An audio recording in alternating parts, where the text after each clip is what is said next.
नमस्कार दोस्तों। VN study classes में आपका स्वागत है।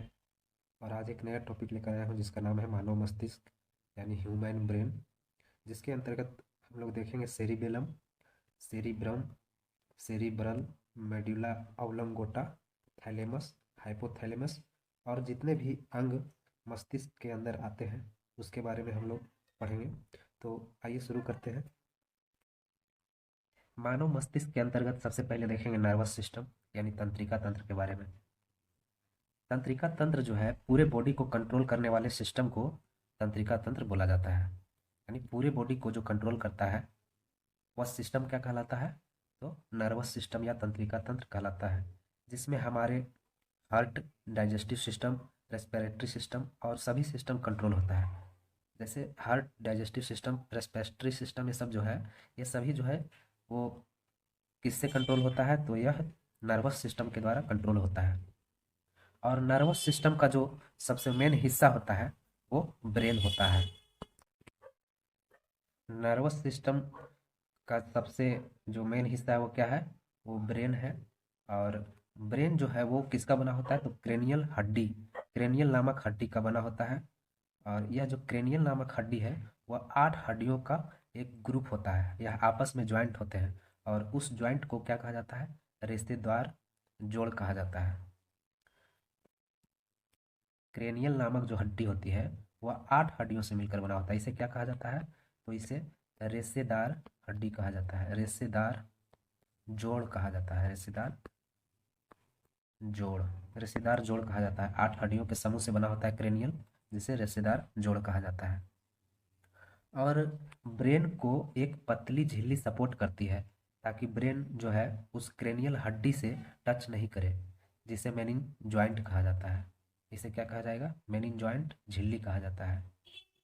यानी कि क्रेनियल हड्डी जो है, क्रेनियल हड्डी को टच नहीं करे, इसलिए एक झिल्ली होती है, उसे मेनिंग ज्वाइंट झिल्ली कहा जाता है। और अगर क्रेनियल हड्डी को पार करते हुए और मेनिंग ज्वाइंट झिल्ली को भी पार करते हुए चोट ब्रेन में लग जाती है तब मेनिंजाइटिस बीमारी हो जाती है। कौन सी बीमारी होगी? तो मेनिंजाइटिस बीमारी हो जाती है। अगर क्रेनियल हड्डी और मेनिंग ज्वाइंट झिल्ली दोनों को पार करके अगर ब्रेन में लग गया चोट तो उसे मेनिंजाइटिस रोग कहा जाता है।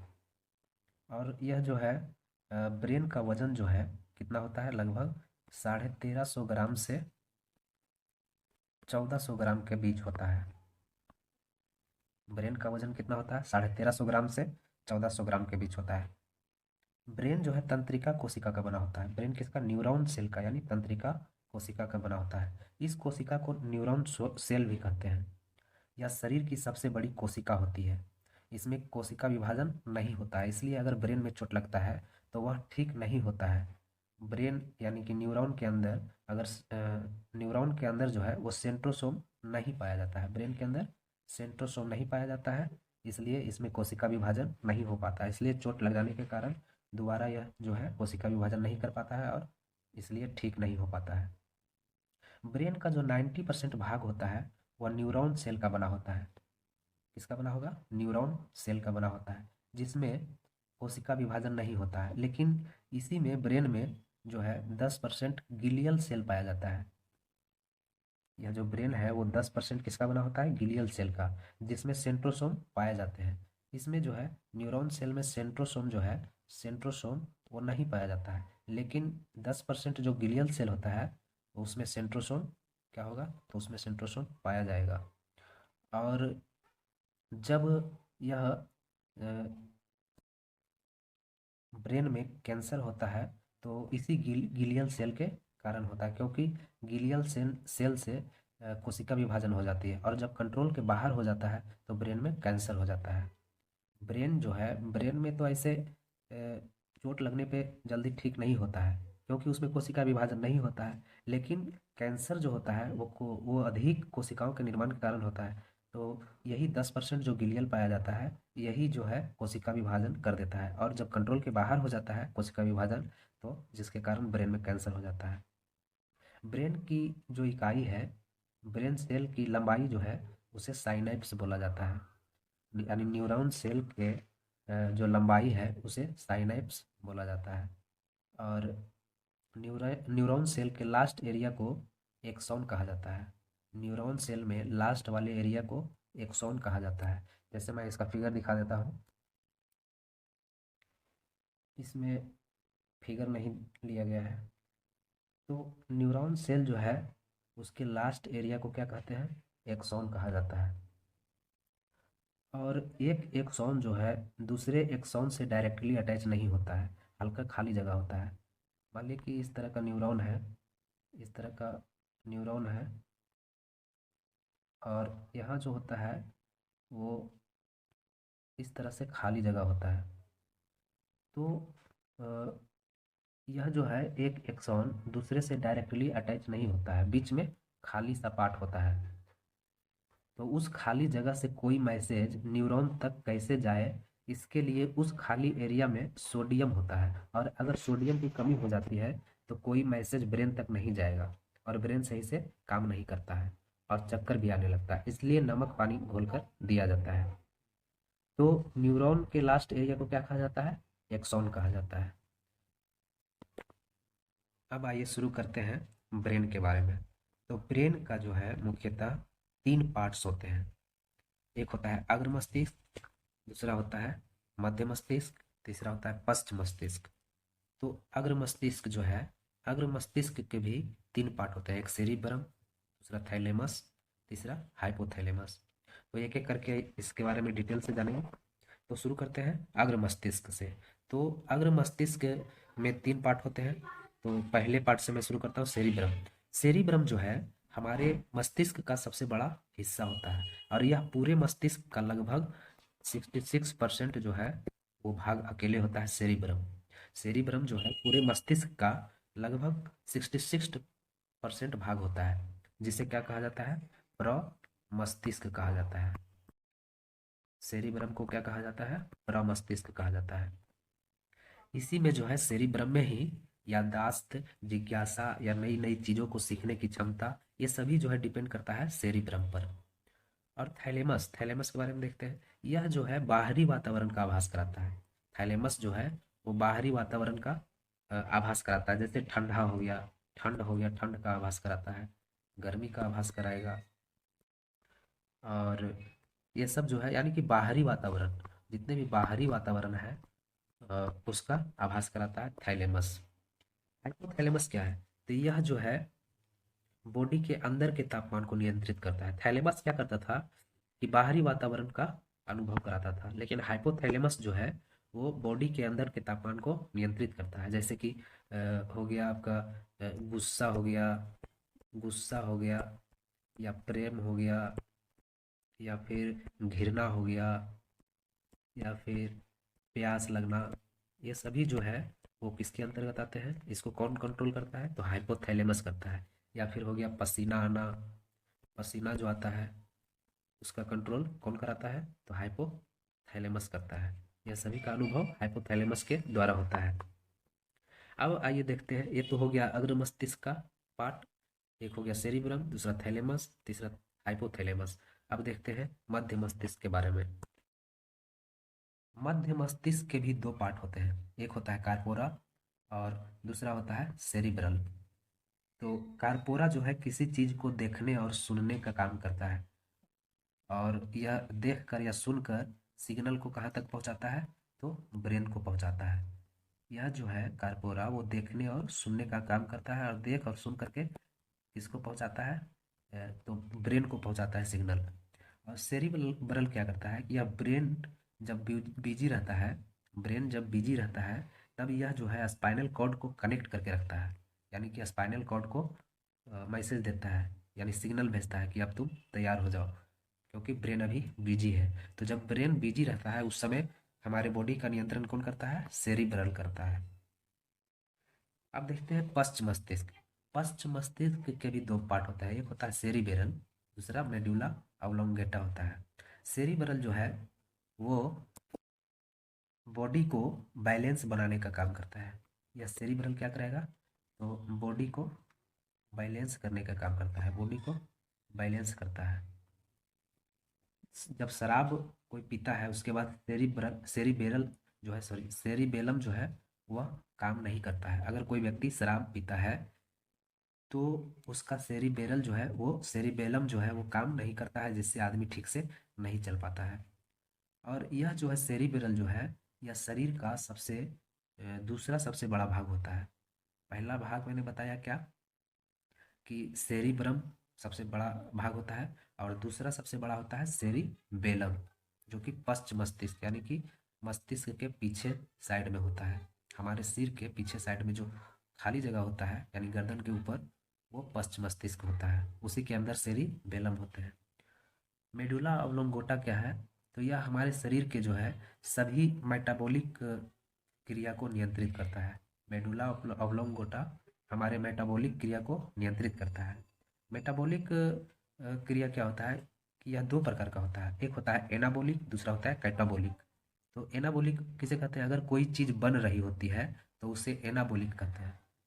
यह जो है मेडुला ऑब्लोंगोटा, यह किसको बेटा मेटाबॉलिक क्रिया को नियंत्रित करेगा, मेटाबॉलिक क्रिया को। अब मेटाबॉलिक जो है वो दो प्रकार के होते हैं, एक होता है एनाबॉलिक एनाबॉलिक और दूसरे होते हैं कैटाबॉलिक कैटाबॉलिक। एक एनाबॉलिक दूसरा कैटाबॉलिक। तो एनाबॉलिक उसे कहते हैं जब कोई चीज बन रही होती है, उसे एनाबॉलिक कहते हैं। जैसे कि कार्बोहाइड्रेट 38 एटीपी को मिलाकर एक ग्लूकोज बनाता है, तो उस क्रिया को क्या कहेंगे, एनाबॉलिक कहेंगे। और प्रोटीन इसका एक और उदाहरण है एनाबॉलिक का, कि प्रोटीन जो है वो 20 अमीनो एसिड मिलाकर एक प्रोटीन का निर्माण करता है। और कैटाबॉलिक क्या है कि अगर कोई चीज़ टूट जाता है उसे कैटाबॉलिक कहते हैं। जैसे खाना खाने के बाद भोजन का टूटना, तो खाना खाने के बाद भोजन का टूटना कैटाबॉलिक, और कोई चीज़ अगर बन रही होती है उसे एनाबॉलिक कहा जाता है। अर्थात कैटाबॉलिक और एनाबॉलिक को जब हम जोड़ देते हैं तो उसे सम्मिलित रूप को क्या कहा जाता है, मेटाबॉलिक कहा जाता है।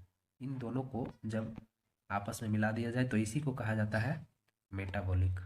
तो मेडुला ऑब्लोंगोटा क्या करेगा, तो यह जो है मेटाबॉलिक क्रिया को नियंत्रित करता है। तो हमने क्या देखा एनाबॉलिक, एनाबॉलिक के अंतर्गत कि जो जो चीज सॉरी जो चीज बन रही होती है बन रही होती है उसे एनाबॉलिक कहते हैं। जैसे कार्बोहाइड्रेट 38 एटीपी को मिलाकर एक ग्लूकोज का निर्माण कर रहा होता है, और दूसरा प्रोटीन जो है 20 अमीनो एसिड मिलाकर एक प्रोटीन का निर्माण कर रहा होता है। और कैटाबॉलिक का मतलब मैंने क्या बताया कि कोई चीज़ टूट जाता है, जैसे भोजन का टूटना। भोजन का टूटना कैसे आप क्रिया है, तो कैटाबॉलिक क्रिया होता है। और इन्हीं दोनों को मिला दिया जाए तो उसे सम्मिलित रूप से मेटाबॉलिक कहा जाता है।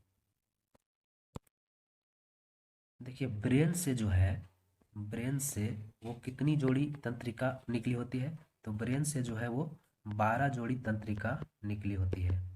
तंत्रिका का मतलब एक प्रकार का नस समझ लीजिए, 12 जोड़ी जो है वो तंत्रिका निकली होती है। और स्पाइनल कॉर्ड को जो है सेकेंड ब्रेन कहा जाता है। स्पाइनल कॉर्ड को क्या कहा जाएगा, स्पाइनल कॉर्ड को कहा जाता है सेकेंड ब्रेन। सेकेंड ब्रेन किसे कहा जाता है, तो स्पाइनल कॉर्ड को कहा जाता है। स्पाइनल कॉर्ड का हिंदी हो गया मेरु रज्जु। मेरु रज्जु को जो है सेकेंड ब्रेन कहा जाता है। मेरु रज्जु को सेफ्टी प्रदान करने का काम जो है वो रीढ़ की हड्डी करता है। और मेरु रज्जु से जो है वो कितनी जोड़ी निकलती है तंत्रिका, तो इससे 31 जोड़ी तंत्रिका निकलती है, 31 जोड़ी।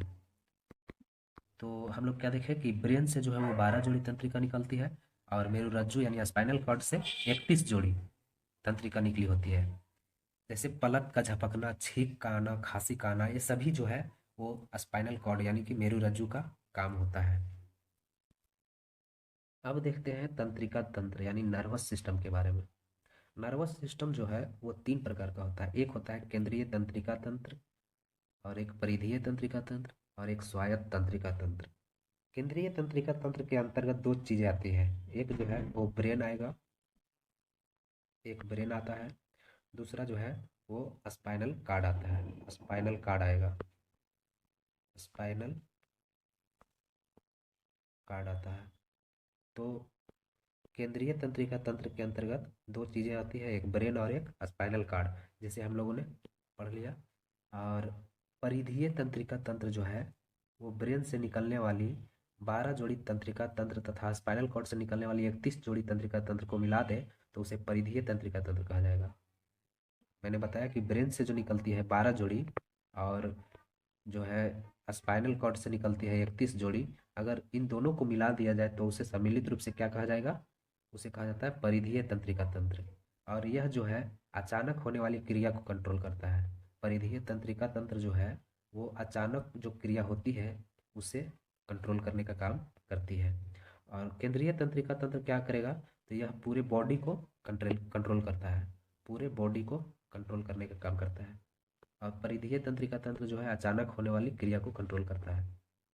स्वायत्त तंत्रिका तंत्र जो है वो ब्रेन से तथा स्पाइनल कार्ड से निकलने वाली कुछ तंत्रिका तंत्र को स्वायत्त तंत्रिका तंत्र कहा जाता है। यानी कि ब्रेन से जो तंत्रिका तंत्र निकला और स्पाइनल कॉर्ड से जो तंत्रिका तंत्र निकला, इसी में से कुछ तंत्रिका तंत्र को जो है वो स्वायत्त तंत्रिका तंत्र कहा जाता है। तो दोस्तों हम लोगों ने देखा कि जो ब्रेन होता है उसका 3 पार्ट होता है। अग्र मस्तिष्क, अग्र मस्तिष्क के अंतर्गत मैंने पढ़ा सेरिब्रम, थैलेमस, हाइपोथैलेमस के बारे में। और मध्य मस्तिष्क के अंदर पढ़ा कार्पोरा और सेरिब्रल के बारे में। और पश्च मस्तिष्क के अंतर्गत पढ़ा सेरिबेलम और मेडुला ऑब्लोंगोटा के बारे में। उसके बाद मैंने देखा तंत्रिका तंत्र जो है 3 प्रकार के होते हैं, इन तीनों तीनों के बारे में मैंने पढ़ा। तो ये वीडियो कैसा लगा आप लोग कमेंट करके बताइएगा। तो अब मिलते हैं नेक्स्ट वीडियो में नेक्स्ट टॉपिक के साथ, तब तक के लिए जय हिंद।